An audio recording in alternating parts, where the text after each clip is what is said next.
Firman Tuhan Harian. Memiliki pengetahuan tentang nyatanya diri Tuhan dan memiliki pemahaman menyeluruh tentang pekerjaan Tuhan.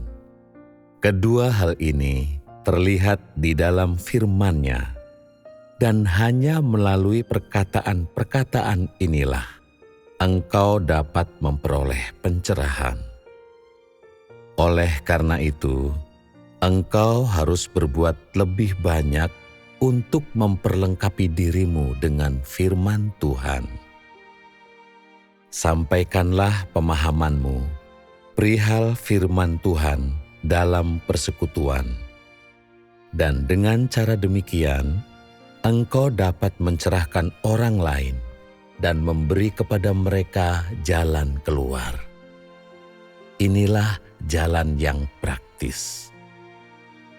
Sebelum Tuhan mengatur sebuah lingkungan untukmu, setiap orang di antaramu harus terlebih dahulu memperlengkapi diri dengan firman-Nya.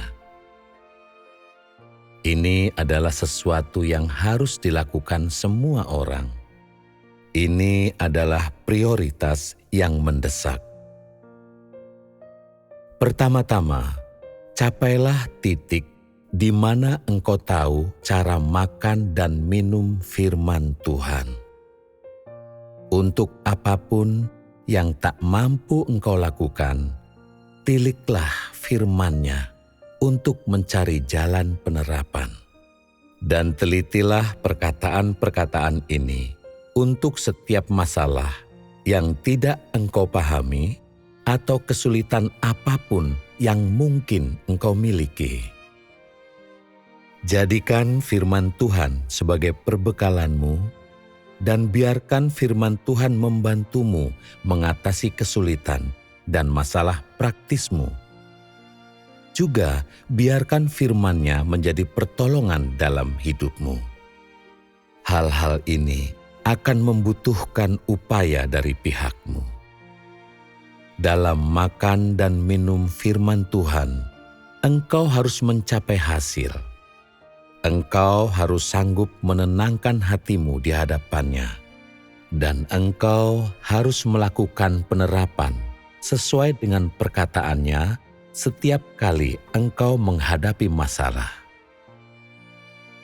Kalau engkau belum menemukan masalah apapun, engkau tetap harus memastikan dirimu makan dan minum firman-Nya.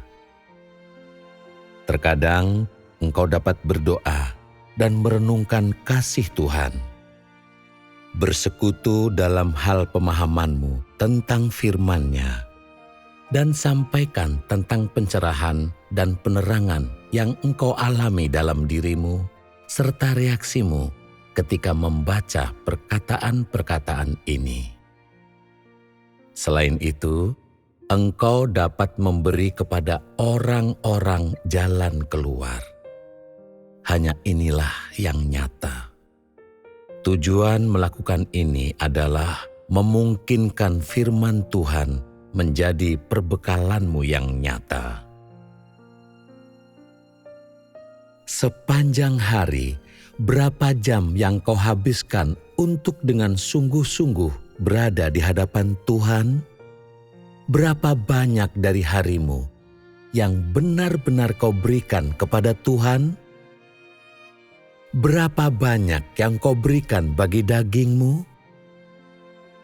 Memiliki hati yang selalu berorientasi kepada Tuhan merupakan langkah pertama untuk orang berada di jalur yang benar menuju dirinya disempurnakan oleh-Nya.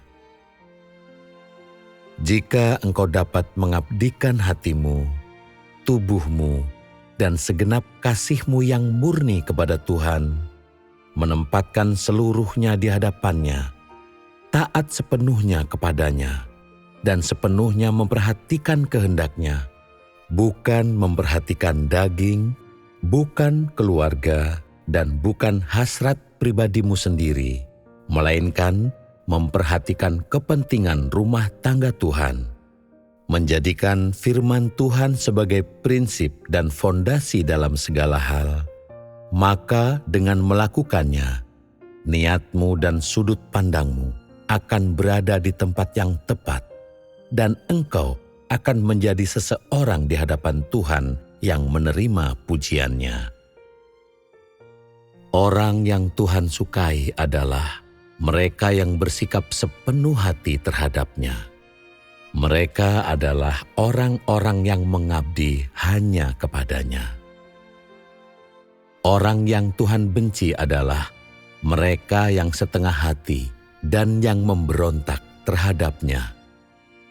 Ia membenci mereka yang percaya kepada-Nya dan selalu ingin menyenangkannya, tetapi tidak dapat sepenuhnya mengorbankan diri mereka demi Dia. Dia membenci mereka yang berkata bahwa mereka mengasihinya, padahal dalam hatinya memberontak terhadap-Nya. Dia membenci mereka yang menggunakan kata-kata fasih yang berbunga-bunga dengan tujuan menipu. Mereka yang tidak dengan sungguh-sungguh berdedikasi kepada Tuhan, atau yang belum benar-benar tunduk di hadapan-Nya, pada dasarnya adalah pengkhianat dan sangat congkak. Mereka yang tidak dapat dengan sungguh-sungguh tunduk di hadapan Tuhan yang nyata dan normal, mereka bahkan lebih congkak, dan mereka terutama adalah keturunan si penghulu malaikat yang patuh. Orang yang sungguh-sungguh mengorbankan diri mereka bagi Tuhan, menyerahkan segenap keberadaan mereka di hadapan-Nya.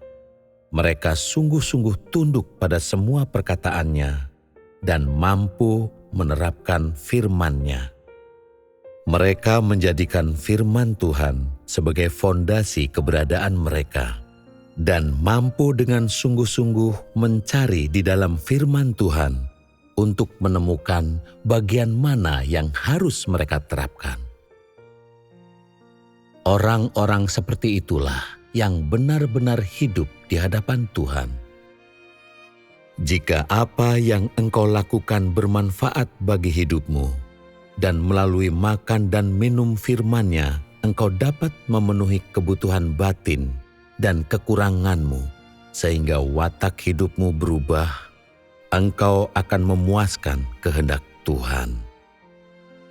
Jika engkau bertindak sesuai dengan tuntutan Tuhan, dan jika engkau tidak memuaskan daging, melainkan memuaskan kehendak-Nya, maka dalam hal ini engkau telah masuk ke dalam kenyataan firman-Nya.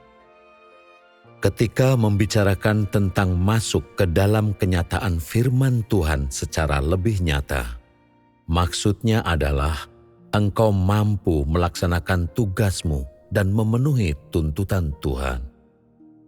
Hanya tindakan-tindakan praktis semacam inilah yang dapat disebut masuk ke dalam kenyataan firman-Nya. Jika engkau mampu masuk ke dalam kenyataan ini, engkau akan memiliki kebenaran. Inilah awal dari masuk ke dalam kenyataan. Engkau harus terlebih dahulu menjalani latihan ini, dan hanya setelah itulah engkau akan mampu masuk ke dalam kenyataan yang jauh lebih dalam. Pikirkanlah tentang bagaimana mematuhi perintah dan bagaimana setia di hadapan Tuhan. Jangan selalu berpikir tentang kapan engkau akan dapat masuk ke dalam kerajaan. Jika watakmu tidak berubah, apapun yang engkau pikirkan akan sia-sia. Untuk masuk ke dalam kenyataan firman Tuhan, pertama-tama engkau harus sampai pada titik di mana seluruh gagasan dan pemikiranmu adalah untuk Tuhan. Ini adalah kebutuhan yang paling sederhana.